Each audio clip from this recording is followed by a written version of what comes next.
नमस्कार। वास्तुशास्त्र के इस अभियान में आपका खूब खूब स्वागत है। वास्तुशास्त्र के इस महत्वपूर्ण पर्व में आप सभी का स्वागत है।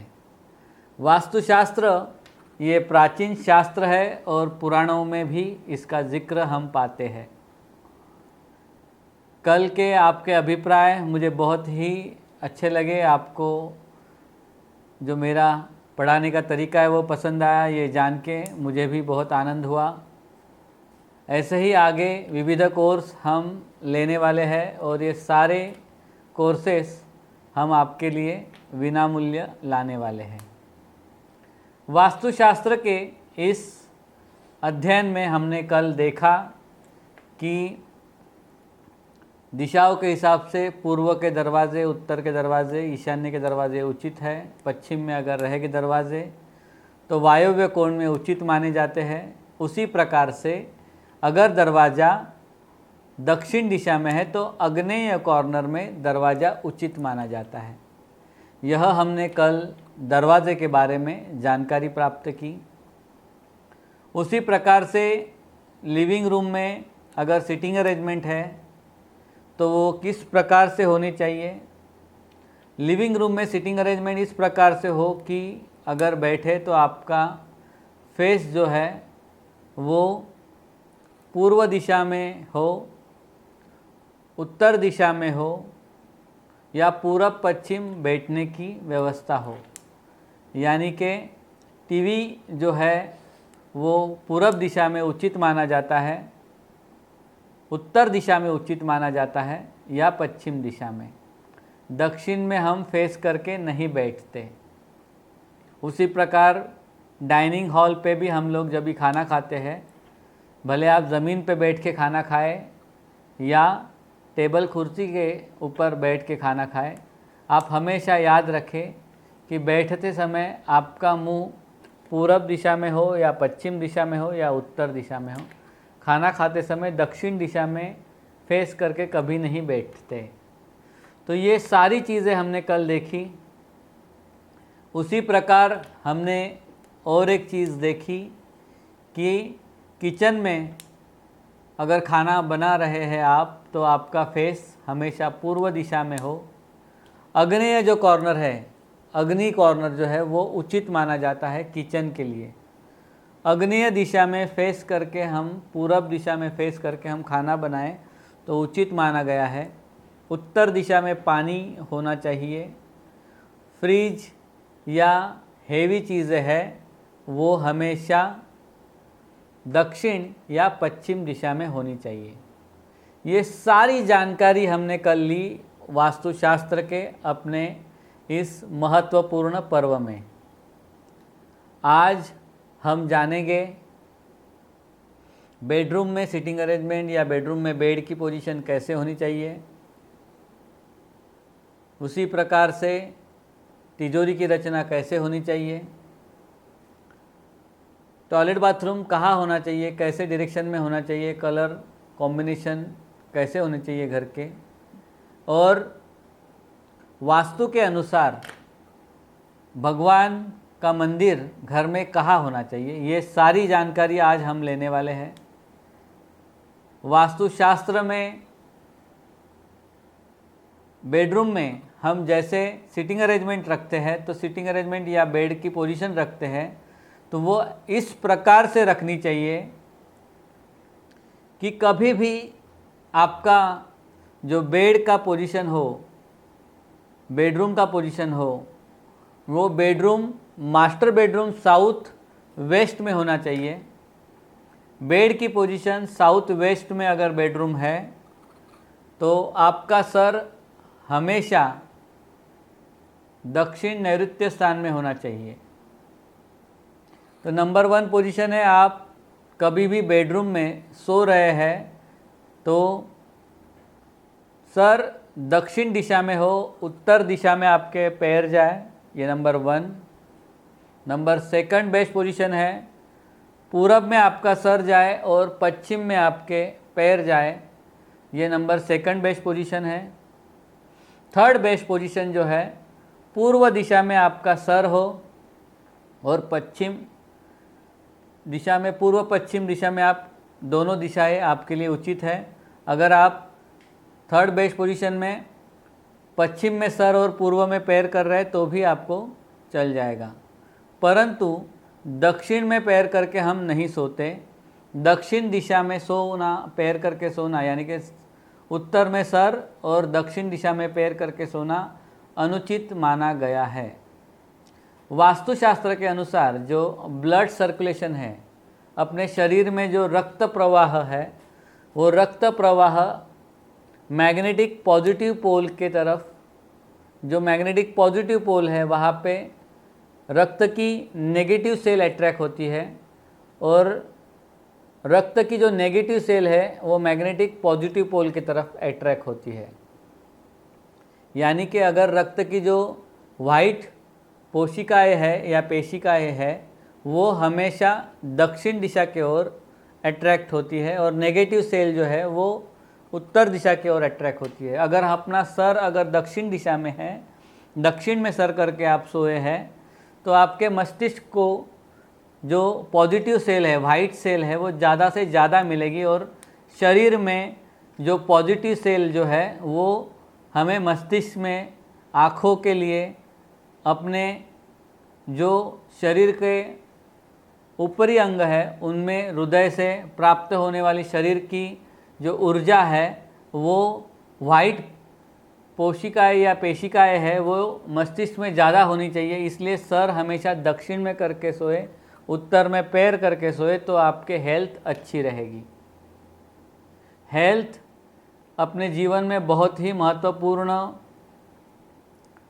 मानी जाती है, तो अगर आप दक्षिण में सर करके सोते हैं तो आपको जो नींद है, सुकून की नींद, वो अच्छी आएगी।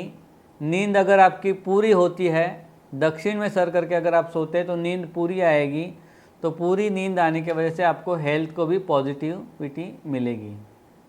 कभी भी देखिए कि आपका बेडरूम की रचना ऐसी होनी चाहिए कि जो मास्टर बेडरूम है वो नैऋत्य स्थान में आना चाहिए, यानी कि साउथ वेस्ट स्थान में आपका मास्टर बेडरूम आना चाहिए। और जो चिल्ड्रन बेडरूम है, जो बच्चों का बेडरूम जो है, वो होना चाहिए पश्चिम वायव्य दिशा में। चिल्ड्रन बेडरूम यानी कि बच्चों के लिए वो स्थान उचित माना गया है। ये सारी दिशाएं हैं वो हमेशा याद रखिए कि वायव्य स्थान बच्चों के लिए उचित है, और जो नैऋत्य कॉर्नर है घर का वो मास्टर बेडरूम के लिए उचित माना गया है।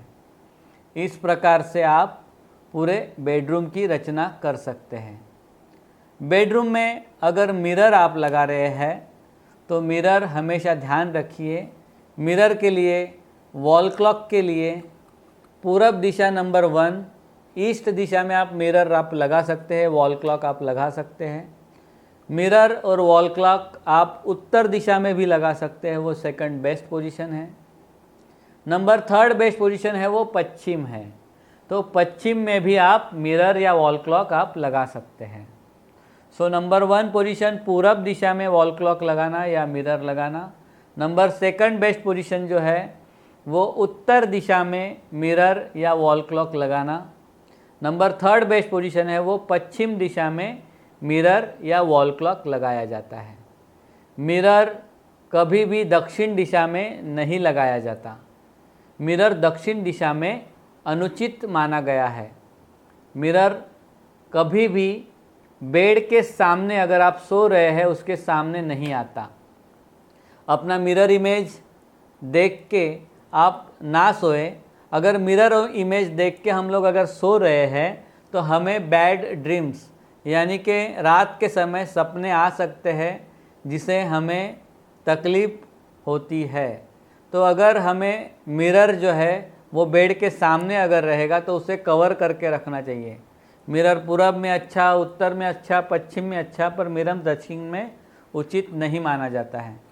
अगर मिरर पूरब में है पर बेड के सामने आ रहा है, या पश्चिम में है तो बेड के सामने आ रहा है, तो रात के समय सोते समय उसे ढक देना उचित माना गया है। तो मिरर को कभी भी कर्टन करके सोना चाहिए।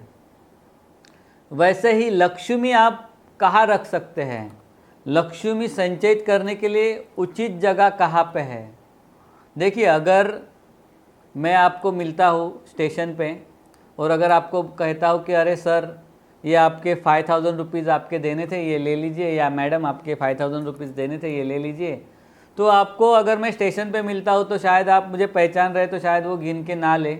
पर अगर आपके परिचय वाला नहीं व्यक्ति है, दुकानदार ने अगर आपके 5000 रुपीज़ आपके दिए तो आप गिन के तुरंत ले लेते हैं। पर अगर कोई परिचय वाला इंसान आपको आपके पैसे दे रहा है तो आप उसे नहीं गिनते, और वो ही पैसे आप लाके घर में लिविंग रूम में छोड़ दीजिए और बेडरूम में जाके सो जाइए, या अगर जिसका 1 रूम है तो उसी रूम में छोड़ दीजिए खुले में पैसे और आप सो जाइए। ऐसे करते हैं क्या? लिविंग रूम में टीपॉय के ऊपर आप पैसे रख के सोते हैं क्या? हाँ या ना में जवाब दीजिए मुझे, हाँ या ना में जवाब दीजिए। आप लिविंग रूम में आप पैसे रख के सोते हैं क्या? टीपॉय के ऊपर पैसे रख के सोते हैं क्या? आप टीपॉय पे पैसे रख के आप नहीं सोते। आप कैसे सोते हैं? तो आप उस पैसे को लिविंग रूम में अगर लॉक करके रखते, एक हाथ ड्रॉअर में थे पैसे, और वो पैसे आप ड्रॉअर में लॉक करके रख दीजिए लिविंग रूम में, और बेडरूम में आके सो जाइए। अगर बेडरूम में आके आप लिविंग रूम में पैसे लॉक करके बेडरूम में सोते, अगर 5000 रुपीज़ है तो शायद आपको नींद आ जाएगी, क्योंकि आपने उसे लॉक करके रखे हैं। परंतु वही अगर पैसे ज़्यादा है, या 20-25 लाख रुपए मैंने आपको ला के दिए और बोले कि आप ये थोड़े दिन रखिए, तो आप उसे लिविंग रूम में या हॉल में आप लॉक करके रखेंगे और बेडरूम में आके सो जाएंगे क्या आप उस पैसे को मुझे आंसर दीजिए, हाँ या ना में। आप उसको लिविंग रूम में रखेंगे और बेडरूम में आके सो जाएंगे क्या? आप उसको हॉल में लॉक कर दीजिए पैसे और बेडरूम में आके सो जाइए, आपको अच्छा लगेगा? सो पाएंगे? हाँ या ना में जवाब दो। आप सो पाओगे क्या? टाइप करके बताओ मुझे। आप लिविंग रूम में पैसे रखो और बेडरूम में आके सो जाइए, तो नहीं करके आ रहा है सवाल का आंसर। तो आप ध्यान रखिए, तो ये पैसे आप वहाँ से लेके आइए और बेडरूम में लॉक कर दीजिए, और अभी आपको नींद आएगी क्या? अभी टाइप करके बताइए। अगर आपने वो पैसे बेडरूम में रखे हैं, 25 लाख रुपए वो बेडरूम में रखे हैं और आप बेडरूम में सोए हैं, तो आपको नींद आएगी क्या? तो हाँ, आपको नींद आ रही है।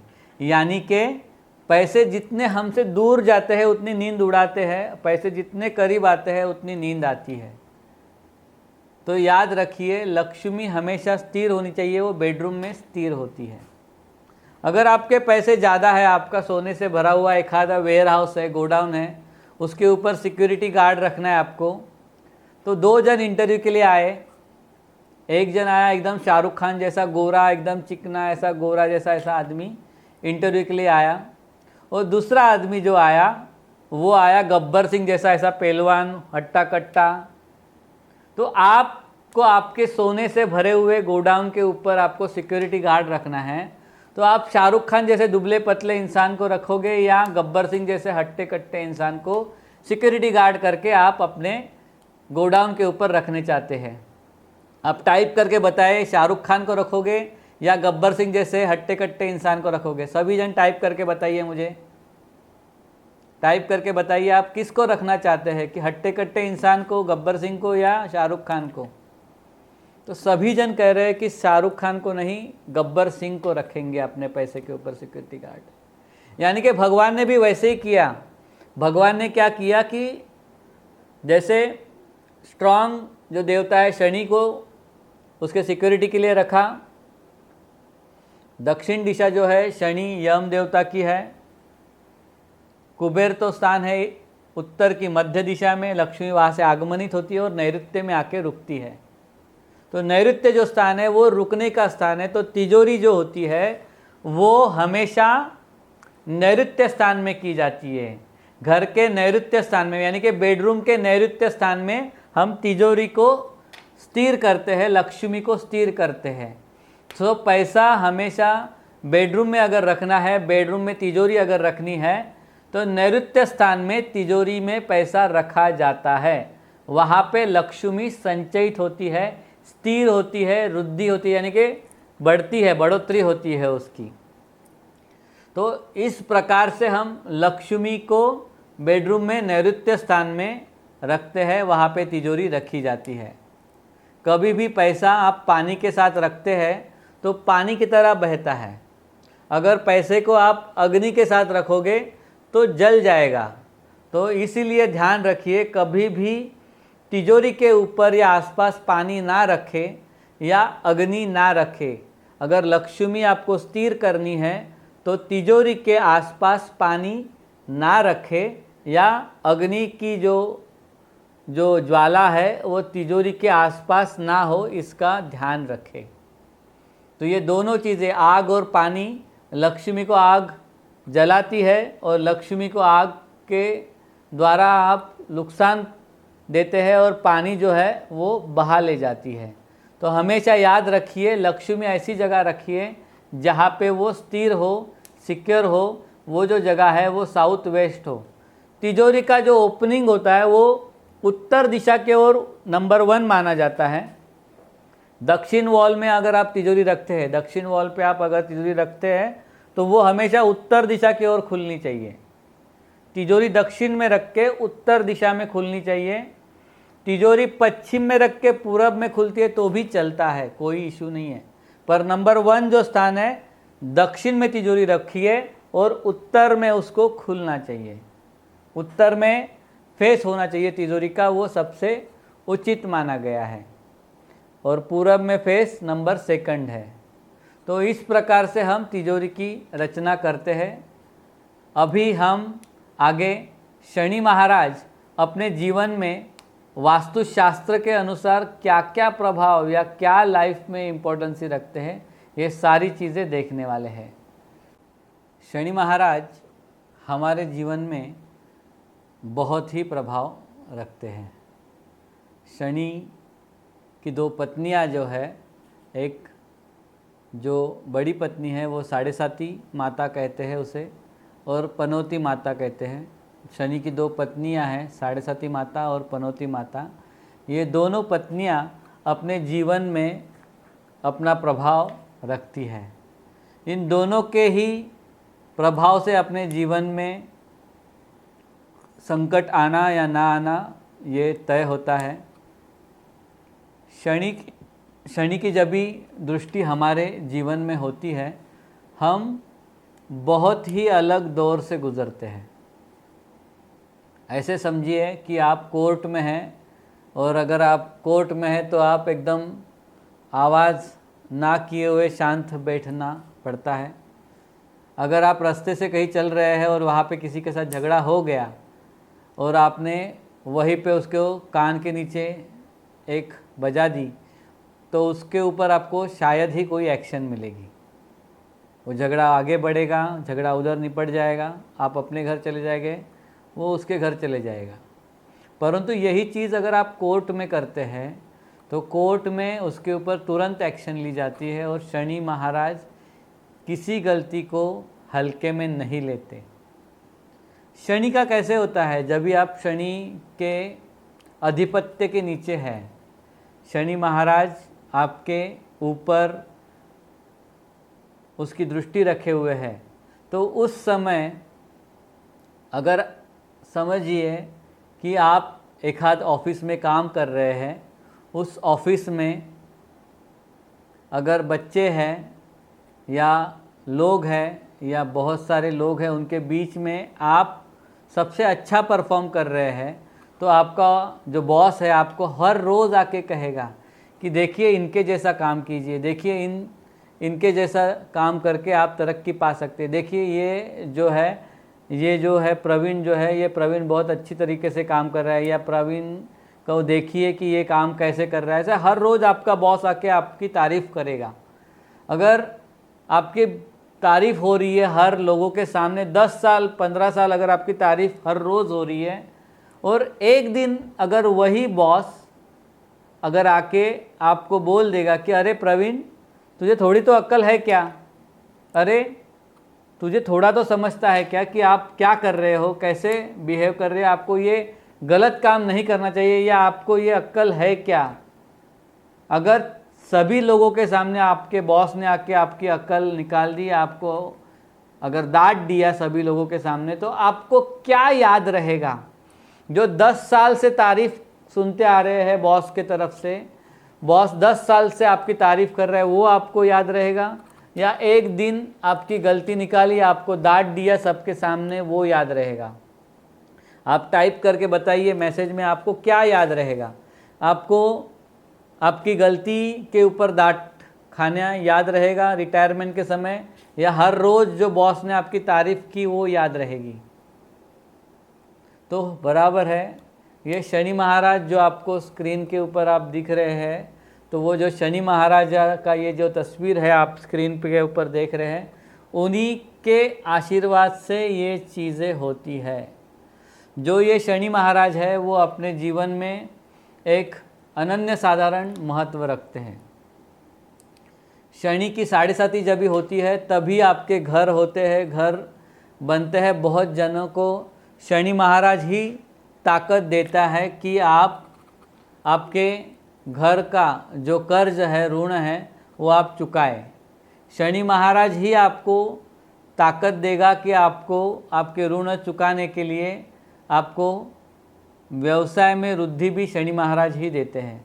शनि महाराज देखते कि भाई ये ऋण में है, कर्जे में है, तो शनि महाराज खुश होते हैं। अगर आपके ऊपर कोई ऋण नहीं है, कोई कर्जा नहीं है, तो शनि महाराज को अच्छा नहीं लगता। जब भी शनि की 7.5 चलती है तो हम लोग घर खरीद लेते हैं, तो अपना पैसा सही जगह सुनिश्चित हो जाता है, क्योंकि शनि यानी कि प्रॉपर्टी, शनि यानी कि सोना, सोना यानी कि गोल्ड, जो शनि यानी कि गोल्ड यानी कि शनि यानी कि प्रॉपर्टी यानी कि ज़मीन। तो शनि ज़मीन का कारक है, सोने का कारक है। जब भी शनि 7.5 रहती है तब आप इस चीज़ों में आपके पैसे इन्वेस्ट कर सकते हैं। शनि महाराज की एक, जैसे हम लोग प्रचलित है कि वो बहुत ही गुस्सैल है या बहुत ही झगड़ालू है, परंतु हम अगर जिस क्लासरूम में अगर पढ़ रहे हैं उस क्लास में अगर बच्चे हैं, आप यहाँ पे स्क्रीन पे देख रहे हैं कि आपको ये स्क्रीन पे ये जो बच्चे देख रहे हैं, उनके बच्चों में आपको एक झगड़ालू लड़का दिखाई दे रहा है स्क्रीन पे। तो ये जो है सबसे ऊंचा हट्टा कट्टा अगर लड़का कोई दिखाई दे रहा है तो वो है शनि। अगर आप सोचिए कि आप ये स्क्रीन पे दिख रहा है ये जो लड़का, अगर उसके साथ आपको ये झगड़ा करना है, आपको इसके साथ अगर जाके हर रोज़ झगड़ना है, तो आपको ये पॉसिबल है क्या? आप हर रोज़ इसके साथ जाके झगड़ा कर सकते हैं क्या? तो नहीं, आपको ये हर रोज़ जाके झगड़ा करना उसके साथ पॉसिबल नहीं। आप अगर उसके साथ झगड़ा करोगे तो आप उधर टिक नहीं पाओगे।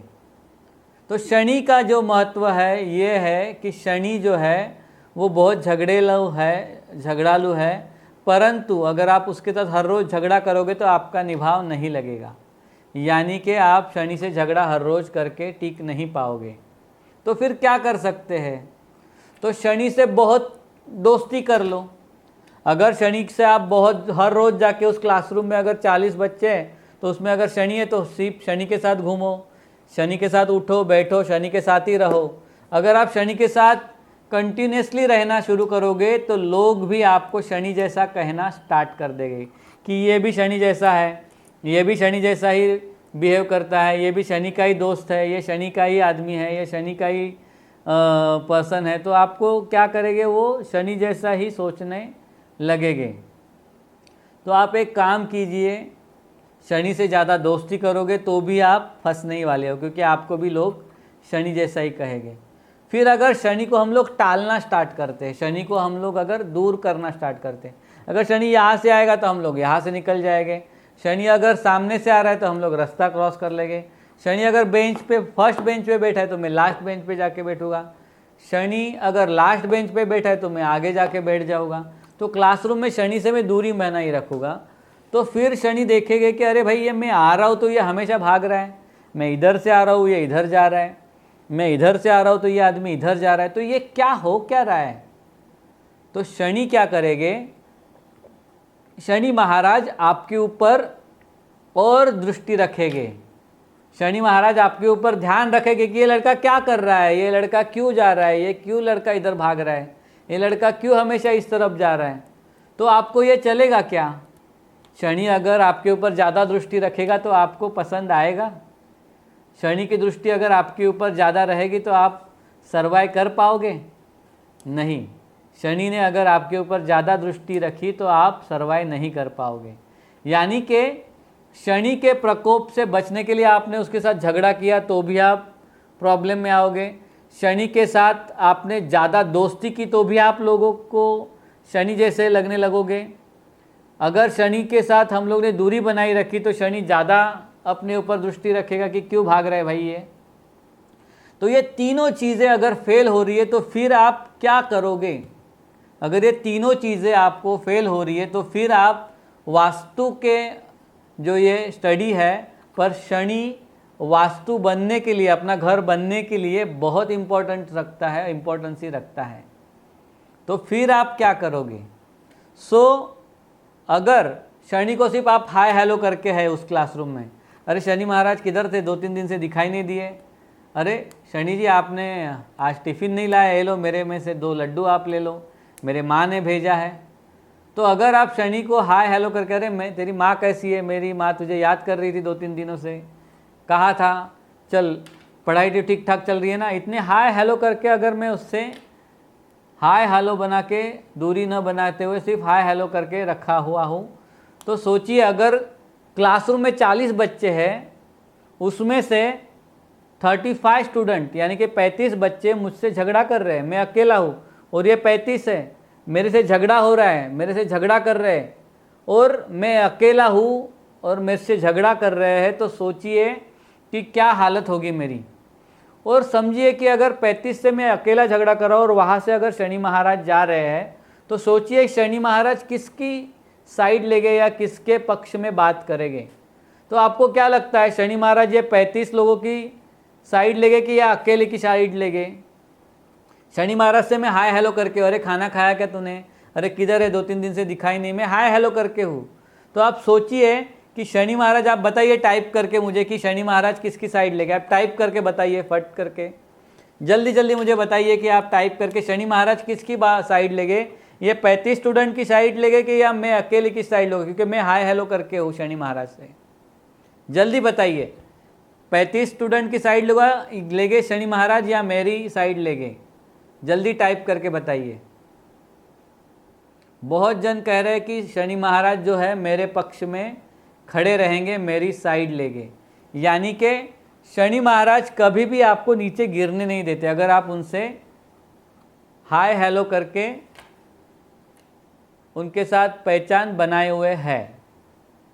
शनि महाराज क्या करते हैं कि आपको नीचे गिरने नहीं देते। इसलिए आपको देखो कि कभी भी आपको किसी पंडित के पास जाते हैं तो आपको कहा जाता है कि अरे आपके ग्रहमान बिगड़े हुए हैं, अरे आपके ऊपर शनि की दृष्टि है, आप ये दान कीजिए, आपको ये शनि की दृष्टि है, आप ये दान कीजिए, आप कुत्ते को खाना खिलाइए, किसी गरीब को दान कीजिए, किसी भूखे को खाना खिला दीजिए, गाय को रोटी खिला दीजिए, कुत्ते को रोटी खिला दीजिए या चिड़िया को दाना डाल दीजिए। तो अगर शनि का प्रकोप है तो शनि कैसे खुश होता है, ये सारी चीज़ें ध्यान रखिए। जिस देवता को भूखे प्यासे को खाना खिला के आनंद मिल रहा है वो देवता गलत हो सकता है क्या? जिस देवता को गरीब को खाना खिला के आनंद मिलता हो, चिड़िया को दाना खिला के आनंद मिलता हो, कुत्ते को रोटी खिला के आनंद मिलता हो, जिसे गाय को रोटी खिलाने से शांति मिलती हो, ऐसा जो देवता है वो शनि महाराज है। वो शनि कुछ नहीं बोलता, मुझे कुछ दीजिए, मुझे कुछ दीजिए, कुछ नहीं बोलता। शनि महाराज क्या कहते हैं कि शनि महाराज कहते हैं कि भूखे को खाना खिलाओ, भूखे को रोटी दो, किसी को सहायता दो, और जिसको छत चाहिए, छाता चाहिए, उसको छाता दान करो, या जिसे खाना चाहिए खाना दान करो, तो शनि खुश हो जाएगा। यानी कि शनि महाराज का महत्व इतना है कि शनि महाराज दूसरे की सहायता करने से प्रसन्न होते हैं, ना कि शनि को कुछ देने से प्रसन्न होते। आप शनि के मंदिर में जाके शनि से झगड़ा कर सकते हैं क्या कभी कि शनि मैंने आपको नारियल चढ़ाया तो ये काम नहीं किया, शनि महाराज मैंने ये आपको चढ़ाया तो आपने काम नहीं किया? ऐसा कभी आप झगड़ा नहीं कर सकते। वहाँ पे आपको नतमस्तक होते ही जाना होगा, क्योंकि पता है शनि से झगड़ा करके कुछ होने वाला नहीं है। शनि के ऊपर कोई जोर ज़बरदस्ती नहीं चलती। याद रखिए, शनि कभी प्रसन्न होता है तभी प्रसन्न होता है, तभी आप दूसरों की सहायता करते हैं, दूसरों की मदद करते हैं, दूसरों के चेहरे पे आनंद लाते हैं, तभी शनि महाराज खुश होते हैं। आपकी वास्तु बननी है, वास्तु में आनंद आना है, आपके वास्तु में सुख समाधान शांति लानी है, तो शनि महाराज प्रसन्न होने चाहिए। शनि महाराज कभी प्रसन्न होते हैं? ज़रूरतमंदों की मदद करके। ज़रूरतमंदों की मदद करके शनि महाराज अपने जीवन में प्रसन्नता लाते हैं।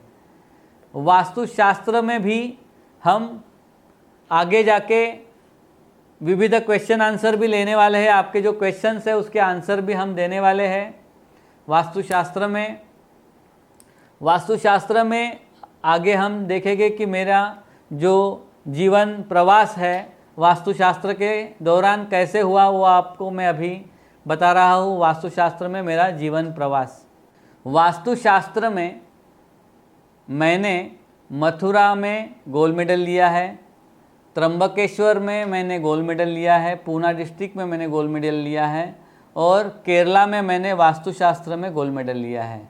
वास्तुशास्त्र में विविध जगह पे मैंने जाके उसकी स्टडी की है।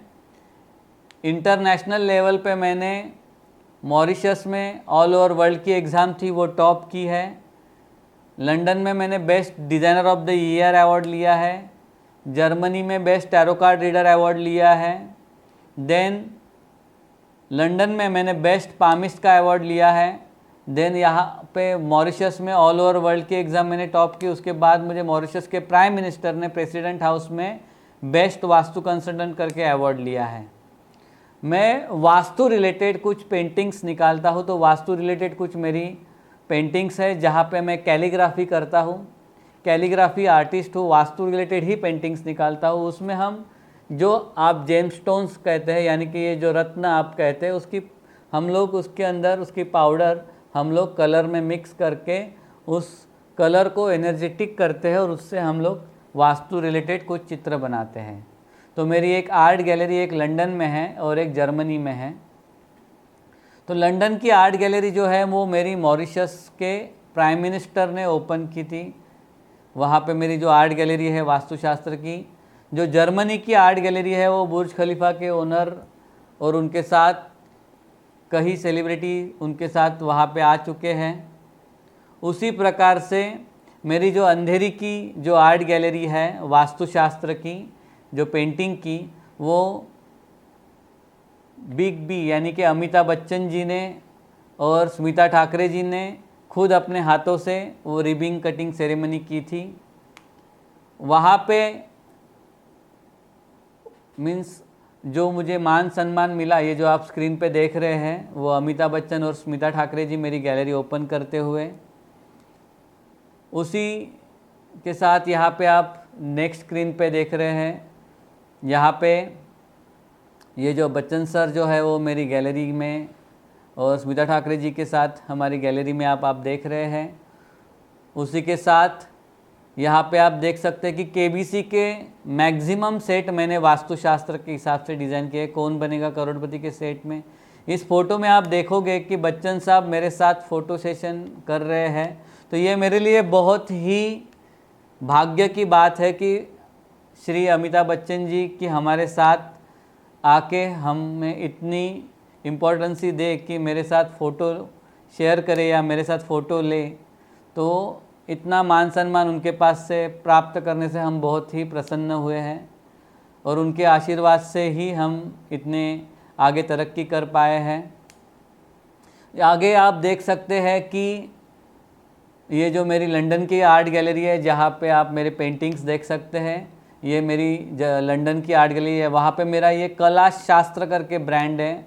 ये कला शास्त्र आप स्क्रीन पे देख रहे हैं, कला शास्त्र ब्रांड है मेरा। फिर ये जर्मनी की आर्ट गैलरी है, यहाँ पे हम वास्तुशास्त्र के रिलेटेड कुछ पेंटिंग्स आप हमारी देख सकते हैं। ये जर्मनी के मेरे स्टाफ है और ये सारी पेंटिंग्स मेरी जर्मनी की है। ये जर्मनी में हम इसे सेल करते हैं। महाराष्ट्र के मुख्यमंत्री श्री एकनाथ शिंदे जी, इन्होंने मेरी 2 पेंटिंग गैलरी ओपनिंग की है। तो आप यहाँ पे स्क्रीन पे देख रहे हैं जो महाराष्ट्र के मुख्यमंत्री एकनाथ शिंदे, इन्होंने श्री एकनाथ शिंदे जी ने मेरी ये 2 गैलरी, ये पहली गैलरी ओपन करते समय और ये दूसरी जो आर्ट गैलरी है वो एकनाथ शिंदे जी ओपन करते समय। मैंने इंटरनेशनल लेवल पे 7 अवार्ड्स लिए हैं वास्तुशास्त्र में और नेशनल लेवल पे 4 गोल्ड मेडल्स लिए वास्तुशास्त्र में। हम लोग 7 पीढ़ियों से वास्तुशास्त्र का अध्ययन करते हुए आए हैं। मेरे पिताजी भी वास्तुशास्त्र में बहुत ही बड़ा नाम रखते हैं और ज्योतिष शास्त्र में पंडित है, और मैं 22 साल से वास्तुशास्त्र की पढ़ाई करते हुए इंटरनेशनल लेवल पे, नेशनल लेवल पे इसमें प्रावीण्यता प्राप्त कर रहा हूँ। और आज मैं आपको एक बताना चाहता हूँ, ये जो वास्तुशास्त्र की अभ्यास मालिका है ये 2 दिन की सीमित नहीं है। ये वास्तुशास्त्र के अभ्यास मालिका मैं आपको आगे भी पढ़ाने वाला हूँ। जैसे ये बेसिक है वैसे 2 दिन का बेसिक होने के बाद मैं एक 3 महीने का एक बेसिक कोर्स लेने वाला हूँ, फिर एक एडवांस कोर्स लेने वाला हूँ और एक कमर्शियल वास्तु कोर्स लेने वाला हूँ और एक सुपर एडवांस या प्रोफेशनल वास्तुशास्त्र का कोर्स लेने वाला हूँ। और ये सारा जो एजुकेशन है वो आपको फ्री यानी कि बिना मूल्य दिया जाएगा, कोई भी शुल्क आपसे नहीं लिया जाएगा, ना कि 1 रुपया भी आपको भरना है, ना 1 रुपया शुल्क आपको इसके लिए अदा करना है। कंप्लीट ये वास्तुशास्त्र का ये पूर्ण कोर्स आपके लिए फ्री है। वास्तुशास्त्र में बेसिक वास्तुशास्त्र में 3 महीने पढ़ाऊंगा, एडवांस वास्तुशास्त्र में आपको 3 महीने पढ़ाऊंगा, कमर्शियल वास्तुशास्त्र भी आपको 3 महीने में आपको सिखाऊंगा। उसके बाद जिन्हें भी प्रोफेशनल वास्तुशास्त्र का कोर्स करना है उनके लिए मैं सुपर एडवांस वास्तुशास्त्र कोर्स भी उनको पढ़ाऊंगा। ये सारी चीज़ें मैं बिना मूल्य बिना शुल्क आपसे लिए हुए ये सारी चीज़ें हम अभ्यास करने वाले हैं। तो बताइए कौन कौन मेरे साथ जुड़ना चाहता है? आप टाइप करके बोल सकते हैं मुझे कि कौन कौन मेरे साथ, टाइप करके बताइए कि ये अभ्यास मालिका में आगे भी मेरे साथ जुड़ना चाहता है। आपको कोई शुल्क नहीं देना है, पर आपको एक ही बात करनी है कि पढ़ाई पूरी करनी है, पढ़ाई पूरी तरीके से मन लगा के करनी है। तो ये ऑनलाइन सारे कोर्सेस रहेंगे, आपको कोई भी शुल्क ना देते हुए ये पढ़ाई पूरी करनी है। और इसी सीक्वेंस में हम लोग आगे जाके आपको प्रैक्टिकल नॉलेज भी काफ़ी सारा देने वाले हैं। तो ये सारी पढ़ाई हम लोग आगे जारी रखने वाले हैं। तो इसी अभ्यास मालिका में आप सभी जन बताइए टाइप करके कौन कौन मेरे साथ जुड़ना चाहता है, प्लीज़ टाइप कीजिए और ये जुड़िए, आइए और आपके दोस्तों को भी हमारे साथ जोड़िए और ये वास्तुशास्त्र का अभ्यास हम लोग आगे बढ़ाएंगे।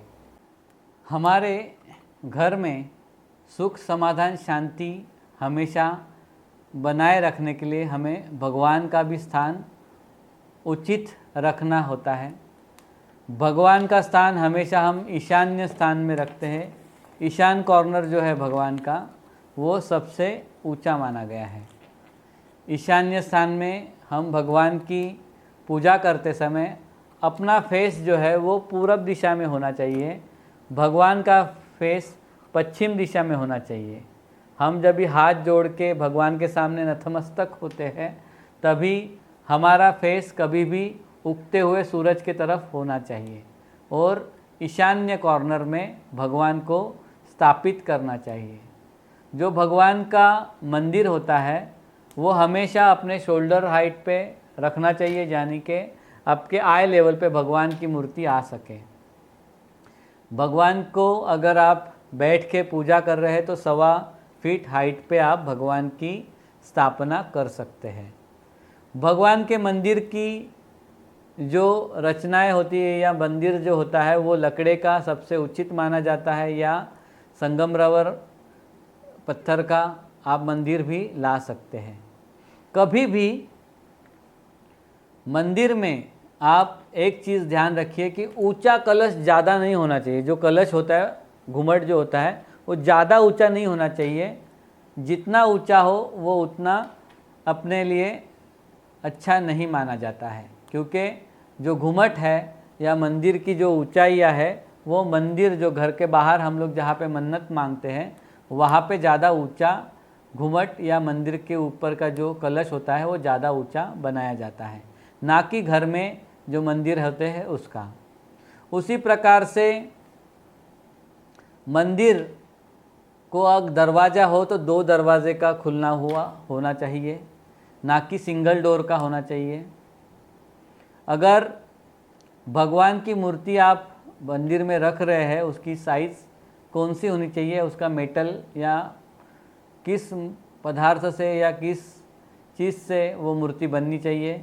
तो सबसे अच्छी है कि पीतल की मूर्ति, फिर अष्टधातु की मूर्ति, पंचधातु की मूर्ति, फिर जो आती है वो है कि चांदी या सोने की मूर्ति आप रख सकते हैं, मिट्टी से बनी हुई भी मूर्ति आप रख सकते हैं। जो मूर्ति होती है उसकी साइज़ कौन सी होनी चाहिए, कितनी होनी चाहिए, तो जो साइज़ है वो अंगूठे से बड़ी होनी चाहिए। अपना जो अंगूठा है उससे मूर्ति की साइज़ बड़ी होनी चाहिए। और जो मंदिर में जो मूर्ति होती है वो एक ईंट से ज़्यादा बड़ी नहीं होनी चाहिए। जो मंदिर में जो मूर्तियाँ होती है वो अंगूठे से बड़ी होनी चाहिए और ईंट से एक ईंट से वो छोटी होनी चाहिए। सो ये सारी चीज़ें भगवान की मूर्ति के बारे में हम लोग ने देखी। अभी भगवान की मूर्ति कैसे रखी जाती है, किस भगवान की मूर्ति कहाँ पे प्रस्थापित की जाती है, तो श्री गणेश जी की मूर्ति यहाँ पे आप स्क्रीन पे देख रहे हैं कि श्री गणेश की मूर्ति बीच में स्थापित की जाती है, आप स्क्रीन पे अभी देख सकते हैं।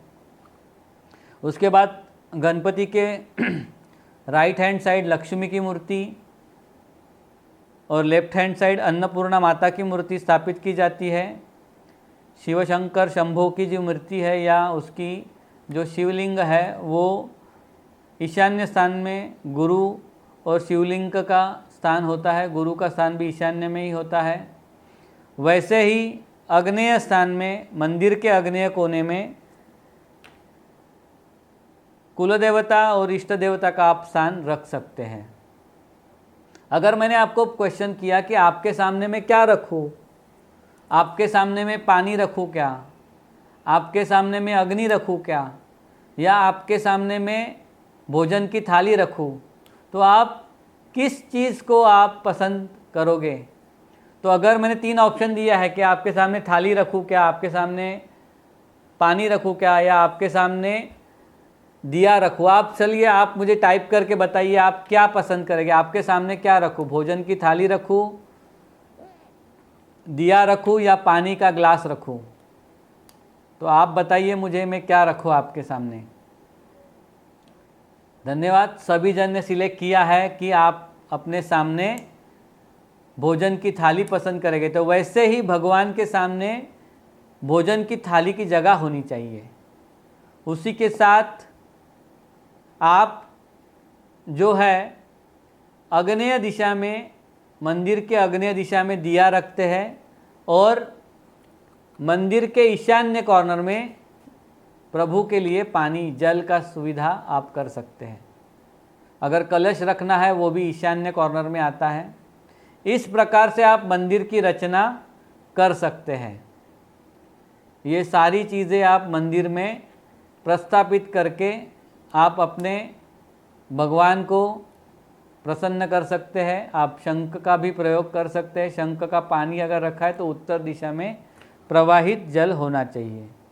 मुख्य द्वार के ऊपर एक ओम और 2 स्वस्तिक लगाना उचित माना जाता है। पीतल या तांबे का एक ओम और 2 स्वस्तिक अगर आप मुख्य द्वार के ऊपर अगर आप लगाते हो तो वो उचित माने जाते हैं। वास्तु के अनुसार वो उचित माना गया है।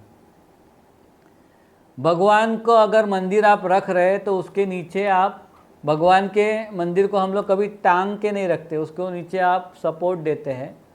उसको सपोर्ट दे के उसके ऊपर मंदिर प्रस्थापित करते हैं। तो भगवान को हम लोग किधर भी किसी भी किले के ऊपर टांगते नहीं हैं, उसको स्थापित करते हैं। तो नीचे आप सपोर्ट देते हैं और उसके ऊपर मंदिर आप रखते हैं। तो याद रखिए कभी भी मंदिर को टांगते नहीं है, उसे प्रस्थापित करते या स्थापित करते हैं। अभी हम वास्तुशास्त्र में कई सारी जानकारी हम लोग ने प्राप्त की है। अभी हम लोग देखेंगे कि टॉयलेट बाथरूम का स्थान कहाँ पे होता है। टॉयलेट बाथरूम कभी भी आप रखोगे तो वायव्य दिशा में उचित है या पश्चिम मध्य में टॉयलेट बाथरूम आपको घर में उचित माने गए हैं। थर्ड स्थान है वो दक्षिण के मध्य में टॉयलेट बाथरूम आपको उचित माने गए। आप देख सकते हैं कि वायव्य स्थान, पश्चिम मध्य स्थान या दक्षिण मध्य स्थान में आप टॉयलेट बाथरूम घर में बांध सकते हैं। और कहाँ कहाँ टॉयलेट बाथरूम अनुचित माना गया है, तो ईशान्य स्थान में नॉर्थ ईस्ट कॉर्नर में टॉयलेट बाथरूम अनुचित है। वैसे ही नॉर्थ ईस्ट कॉर्नर में टॉयलेट बाथरूम अनुचित है। नॉर्थ के मिडल में भी टॉयलेट बाथरूम अनुचित है। ब्रह्मस्थान में टॉयलेट बाथरूम नहीं चलता, ब्रह्मस्थान भी अयोग्य माना गया है टॉयलेट बाथरूम के लिए। नैऋत्य स्थान में टॉयलेट बाथरूम नहीं होना चाहिए, साउथ वेस्ट कॉर्नर में। और अग्नि के साथ हम लोग खिलवाड़ नहीं करते, तो आग्नेय कॉर्नर में टॉयलेट बाथरूम कभी भी नहीं होना चाहिए। टॉयलेट बाथरूम की दिशा ईशान्य में गलत है, उत्तर मध्य में गलत है। ब्रह्म स्थान में भी टॉयलेट बाथरूम नहीं होना चाहिए। नैऋत्य स्थान में टॉयलेट बाथरूम रहेगा तो लक्ष्मी का जो है वो संचयित होना, प्राप्ति होना नहीं होता। अग्नि स्थान में अगर टॉयलेट बाथरूम आ रहा है तो हेल्थ के ऊपर नेगेटिव इफेक्ट आते हैं। ब्रह्म स्थान में अगर टॉयलेट बाथरूम है तो सारी चीज़ें गड़बड़ होती है। और ईशान्य यानी कि भगवान के स्थान में अगर टॉयलेट बाथरूम है तो भगवान का प्रकोप अपने ऊपर हो सकता है। तो ये सारी चीज़ें हमारे जीवन में वास्तुशास्त्र के अनुसार बहुत महत्वपूर्ण है। ये सारी चीज़ें हम अपने वास्तु के अनुसार यहाँ पे रख सकते हैं।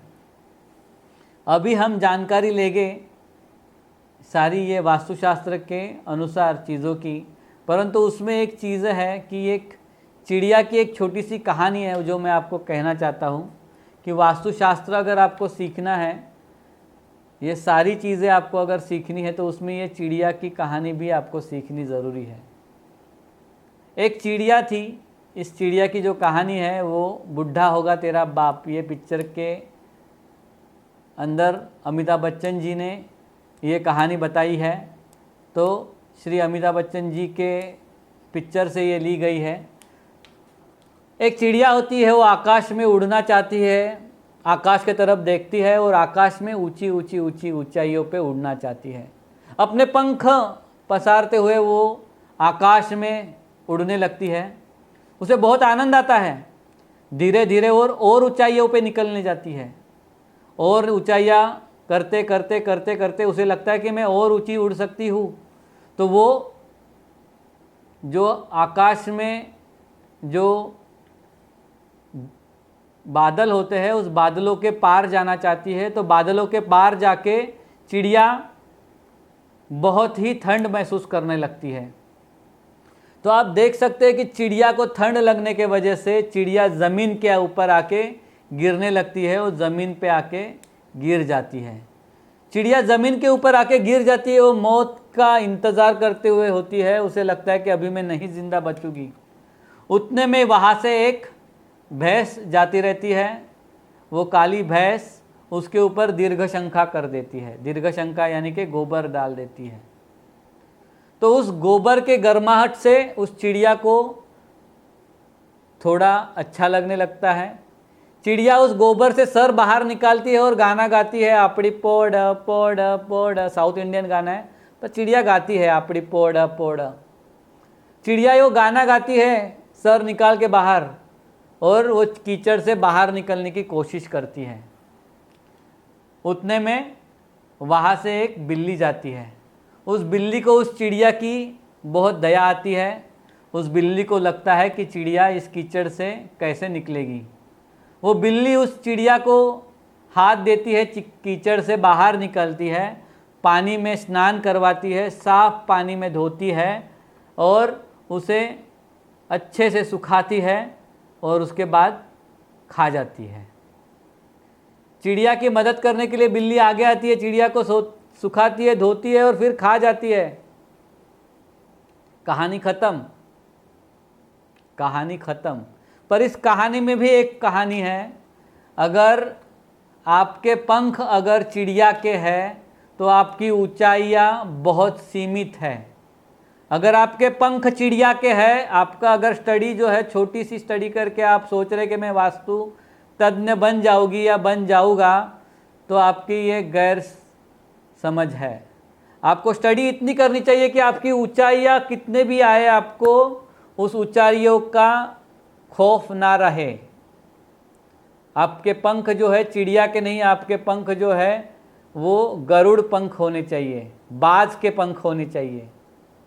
अगर बाज की तरह ऊंचाइयाँ छूनी है तो आपके पंख भी बड़े होने चाहिए। अगर कोई आपके ऊपर गोबर फेंक रहा है तो ज़रूरी नहीं है कि वो आपका दुश्मन हो। अगर आपके ऊपर कोई गोबर फेंक रहा है तो ज़रूरी नहीं है जो आपका दुश्मन हो। अगर ये गाय भैंस आपके ऊपर गोबर फेंक रहे हैं, वैसे ही अगर आपको लगता है कि आपके माता पिता है वो आपको चिल्ला रहे हैं कि अरे ये तो गलती कर रहा है, ये काम कर, ये पढ़ाई कर, वो कर, या आपके दोस्त है वो आपको चिल्ला रहे हैं अरे ये क्यों गलत कर रहा है, तो अगर आपको वो लग रहा है कि ये गलतियाँ जो आपकी है वो सुधारने के लिए कोशिश कर रहे हैं, आपके दोस्त है वो आपके ऊपर अगर आपको गोबर जैसा महसूस हो रहा है तो वो आपकी गलती है।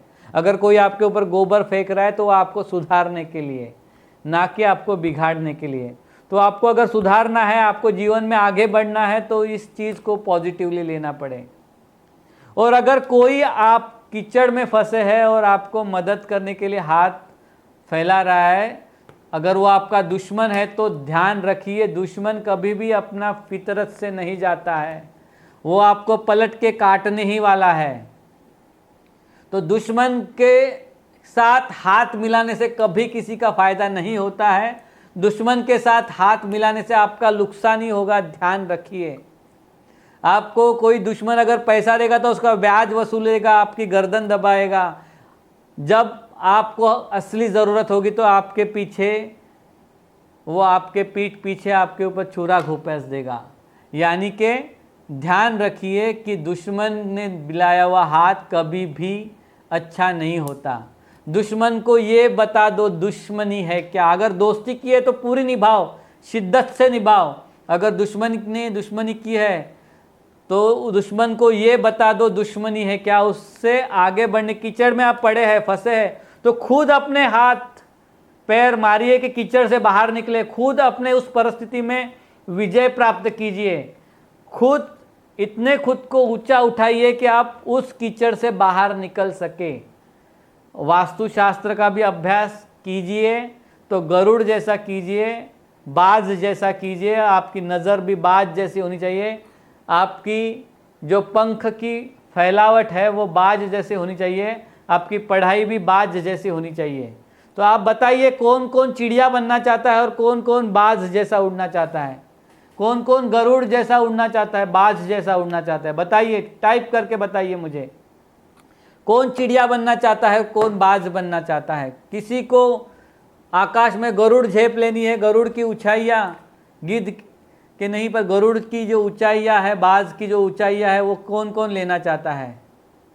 तो हर किसी को पढ़ाई करने का पूरा अधिकार है। हम सभी जन वास्तुशास्त्र की पढ़ाई आगे और जारी रखेंगे, वास्तुशास्त्र में बहुत ऊंचाइयाँ छुएंगे।